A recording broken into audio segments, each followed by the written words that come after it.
రాష్ట్రంలో 3 అరెస్టులు 6 నిర్బంధాలు అన్నట్లు రేవంత్ పాలన నడుస్తోంది. ఏ జిల్లాలోనైనా సీఎం మంత్రుల పర్యటన ఉందంటే చాలు బీఆర్ఎస్ నాయకులే టార్గెట్ గా భయానక వాతావరణం సృష్టిస్తోంది కాంగ్రెస్ సర్కార్. ముందస్తు అరెస్టులతో అడ్డుకుంటోంది సూర్యాపేట జిల్లా తుంగతుర్తి నియోజకవర్గంలో సీఎం రేవంత్ రెడ్డి పర్యటన నేపథ్యంలో బీఆర్ఎస్ శ్రేణులను అరెస్ట్ చేస్తున్నారు పోలీసులు. మాజీ ఎమ్మెల్యే గాదరి కిషోర్ కుమార్ ను హౌస్ అరెస్ట్ చేశారు. తిరుమలగిరి, అర్వపల్లి, మోత్కూర్, అడ్డగూడూరు, తుంగతుర్తి, సాలిగౌరారం, నూతన్కల్, హుజూర్ నగర్, పాలకీడు, నేరేడుచెర్ల, సూర్యాపేట, ఆత్మకూరు మండలాల్లో బీఆర్ఎస్ నాయకులను ఎక్కడికక్కడ అరెస్టు చేశారు. అర్వపల్లి పీఎస్ నుంచి మా ప్రతినిధి రాము మరింత సమాచారం అందిస్తారు. అంతా కూడా అక్రమణతో అట్టుడికిపోతా ఉంది. నిన్న రాత్రి నుంచి కూడా ఎక్కడికక్కడ బీఆర్ఎస్ పార్టీ నాయకుల్ని, ఉద్యమాల నాయకులందరినీ కూడా అక్రమంగా అరెస్ట్ చేస్తూ ఉన్నారు, నిర్బంధిస్తూ ఉన్నారు.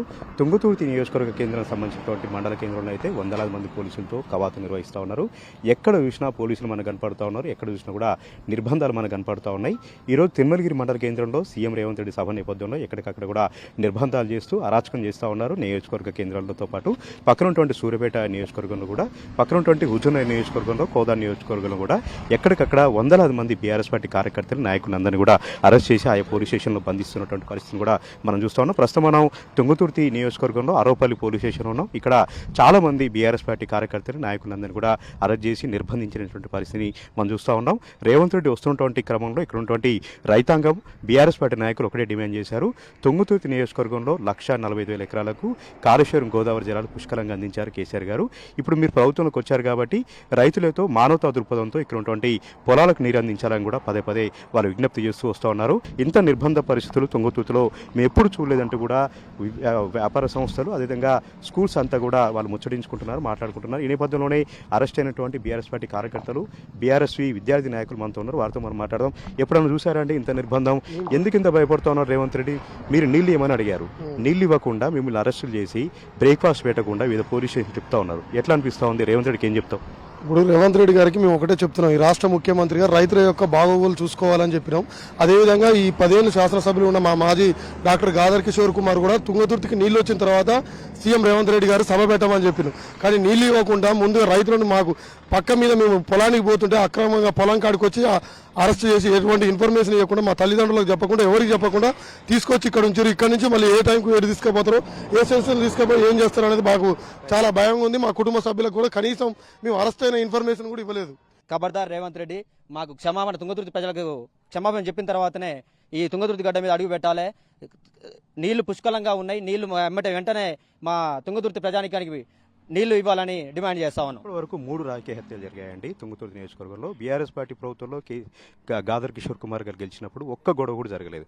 ఈయన గెలవంగానే కాంగ్రెస్ పార్టీ రాగానే ఎందుకు మళ్ళీ కక్షలు కార్పణాలు రక్తట్టు ఎందుకు పారుతా ఉన్నాయి? 3 రాజకీయ హత్యలు జరిగాయి. గ్రామంలో అయితే ఒక అలజడి ఉంది. ఎందుకు ఇట్లా ఈ విధంగా జరుగుతుంది? తుంగతుర్తి ఎందుకు ఆగమైంది? కాంగ్రెస్ నాయకులు ఈడ రౌడీల్లాగా, గుండాల్లాగా ప్రవర్తించడం ఈ తుంగతుర్తికి వెనకడి నుంచి ఉన్నది. అప్పుడు గత 10 ఏళ్లలో బీఆర్ఎస్ పార్టీ అధికారంలో ఉన్నప్పుడు కిషోర్ కుమార్ గారి ఆధ్వర్యంలో ఒక్క హత్య కూడా జరగలేదు. సస్యశ్యామలంగా తుంగతుర్తి గడ్డని సస్యశ్యామలంగా గత 10 ఏళ్లు పరిపాలించడం జరిగింది. అదేవిధంగా మళ్ళీ కాంగ్రెస్ రాగానే యథావిధిగా మళ్ళా ఏరులు పారిస్తున్నారు. దయచేసి రేవంత్ రెడ్డి, ఇది ప్రజాస్వామ్యం. ఇసుక దందా కోసం కాళేశ్వరం ఎండబెడుతుంది తప్పితే కాళేశ్వరం ఎండబెట్టి మాకు కడుపు కొడుతుంది ఈ రేవంత్ రెడ్డి. మా కాళేశ్వరం కూలిపోయిందని చెప్పి బూచి చూపెట్టి అక్కడ నీళ్ళు ఇస్తే కేసీఆర్ గారి పేరు వస్తుంది, రేపు సర్పంచ్ ఎలక్షన్లో నీళ్ళు ఇస్తే కాళేశ్వరం నీళ్ళు ఎక్కడి నుంచి అడుగుతారని చెప్పి ఆ కాలంని ఎండబెట్టి మా కడుపు కొడుతుండు. మాట్లాడితే ఇలా పరిస్థితి బాగాలేదండి. తుంగతుర్తిలో హత్యా రాజకీయాలు, అవమానాలు. ఇక్కడ ఎమ్మెల్యే 20% వయసు కాడ పట్టబాలు మిట్ట మధ్యాహ్నం వసూల దందా. నాయకులు కేసులు పెడతారా? ఇంత ముందుకు 173 కేసులైన తెలంగాణ ఉద్యమంలో నీ ఏ తోటి నువ్వు ముఖ్యమంత్రి అయినా నువ్వు చెప్పాలి. కిషోర్ అన్న 2 సార్లు ఎమ్మెల్యే అయి తుంగతుర్తి నియోజకవర్గాన్ని 6,000 కోట్ల 6,500 కోట్లతోటి తుంగతుర్తి నియోజకవర్గానికి సభకు హాజరై కాళేశ్వరం జలాలు కూడా ఎప్పుడు ఇస్తారో పక్కా ప్రణాళిక రూపొందించి అది మాకు చెప్పి మీరు సభ నుంచి వెళ్ళిపోవాలని మీ ట్యూన్ ద్వారా కోరుతున్నాను. ఈ విధంగా మనం ఆరోపణలు మనం చూస్తూ ఉన్నాం. పోలీస్ స్టేషన్లన్నీ కూడా కార్యకర్తలతో నిండిపోయి, పోలీస్ స్టేషన్లన్నీ కూడా ఎక్కడికక్కడ కూడా నిర్బంధాలను మనం చూస్తూ ఉన్నాం. ఒకటే అడుగుతా ఉన్నారు, మానవతా దృక్పథంతో ఆలోచన చేయాలి. ఇక్కడ కాళేశ్వరం గోదావరి జలాలు ఇచ్చిన తర్వాతనే రేవంత్ రెడ్డి అడుగు పెట్టాలి, తమ బాధలు తీర్చాలి, మా బీడు భూములను కూడా సస్యామలం చేయాలని కూడా వాళ్ళు డిమాండ్ చేస్తున్నారు. ఇప్పటికే నార్లను కూడా పోసుకున్నారు, నార్లు ఎండిపోతున్నాయి, పచ్చి చేను ఎండిపోతున్నాయి. ఇప్పటికిప్పుడు నీరు ఇస్తేనే తాము బయటపడతాం, తాము వ్యవసాయం చేసుకుంటామని కూడా చెప్తున్నారు. లేదంటే రేవంత్ రెడ్డిని అడ్డుకుంటాం. రేవంత్ రెడ్డి ఇక్కడ అడుగుపెట్టే అర్హత లేదంటూ కూడా తుంగతుర్తి నియోజకవర్గ ప్రజలు డిమాండ్ చేస్తూ ఉన్నారు.